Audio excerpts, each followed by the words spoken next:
individual users. To get to the One Talk portal, just a refresher here, you'll go to Manage, Product Portals, and then One Talk. When you first log into the portal, you'll see kind of the home landing page with your billing and whatnot. But to get to this section, you have to go to those three places. From there, you have Manage Lines and Devices on the right side. This is where we can edit individual users. So at the top here, we have our groups, right? So this drop down, if you have more than one location or more than one group, you'll choose the group that you want to be in. We'll go over managing groups in the future, but you want to make sure you're in the correct group. And then over here, you'll see lines and devices. The reason why these are two different columns, they're two different numbers, is because this is the amount of direct dial numbers within this group. And then this is how many devices are paired to those direct dial numbers. So if you see down here, we have Jacob and John. Jacob has 2 devices and John has 1.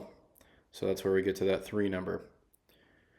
So let's look at Jacob's line first. We have 3 sections here. We have line information. This is where we're going to be able to edit extensions, usernames, caller ID name, and keep in mind this is just internal, so this isn't what's going to be displayed when you call to a client or call externally. This email right here is where the application PIN gets sent. So the one-time passcode to activate your app, this is the email that it'll go to. So keep that in mind. As an admin, you really have 2 options, right? If you want to control where that application is being downloaded, meaning if it's on a personal device, business device, or anyone's device, I would recommend putting in the admin's email. That way you can distribute the PIN to that end user and control what device they put it on.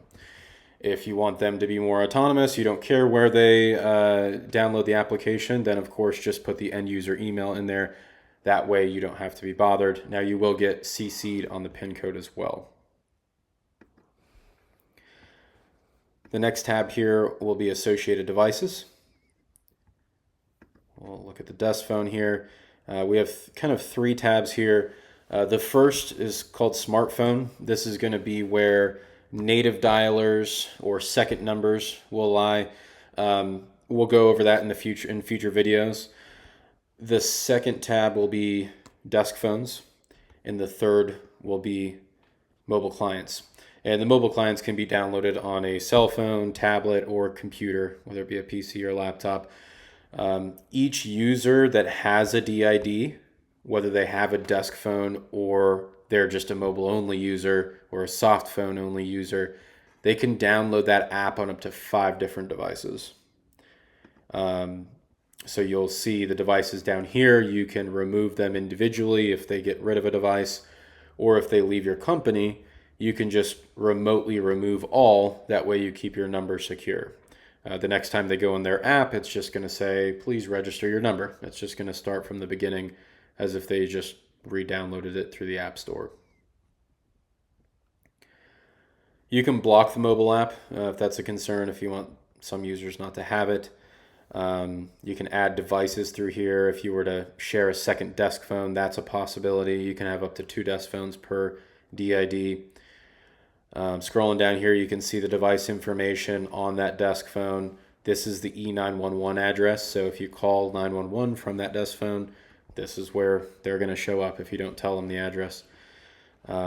You can remotely reboot desk phones for troubleshooting purposes.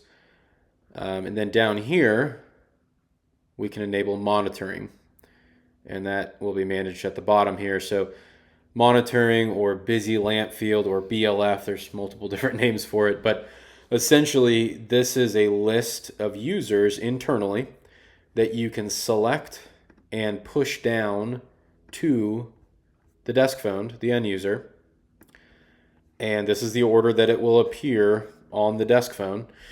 So once I press save, the desk phone will remotely restart and then display these 3 names. So with call monitoring, you can see when they're on a call, it'll be red instead of green. You can see who is calling them, and you can even take that call for them if need be. So you can barge in, take that call for them if you already know they're occupied. You can change the order in which they display on the phone, and that's on an individual basis. So pretty neat. As far as other things on this page, you have your directory download. You can turn that on. Keep in mind you also have to turn that on at the group level under manage all groups. We'll go over group management in the future, but just keep in mind you have to turn that on the group level as well for it to display. And not everyone might need the directory or want the directory, so you have to enable it in both places. You can also, of course, and again, this is a future video, you can also, of course, add to that directory. This is just the remote directory that is pushed down through the portal. You can add to your local directory on your phone only, just on the phone itself. You can disable Do Not Disturb. If people are having issues answering their phones, this might be a good button to display, or excuse me, turn off, disable, just because you want them to be answering calls at all times. You can also disable call recording from here as well. Some states have different regulations, so that's why you might want to disable that on the portal level. Next tab will be the user features. A lot of these you can change on the phone itself. So for instance, call forwarding. This is kind of how it displays standard when you start the phone. Call forwarding, of course, would be off standard. But call forwarding busy and call forwarding no answer would be on, because, of course, if you're busy or if you don't answer your call, where's it going to go? It's going to go to your voicemail. Right? You can have it go to an external number, but most people are just going to default to voicemail. After 5 rings, you don't answer your DID or your extension, it's just going to go straight to your voicemail. So you want to make sure these are both on. If people aren't hearing their voicemail, this is probably the first place to look if they're having voicemail issues. They might have turned it off on their phone. Call waiting, default is on. That's the ability to answer multiple calls. There's a couple other things in here. You can do spam filters on an individual direct dial number, voicemail to email. So you can send voicemail recordings to 2 different emails per DID, or even a distribution list if you want it to go to a group of people. You can also edit the external caller ID line delivery individually from here. So it's going to default to the group level, which we can go over that in the future. But if one person wants something different than the rest of the group, you can, of course, edit it through here.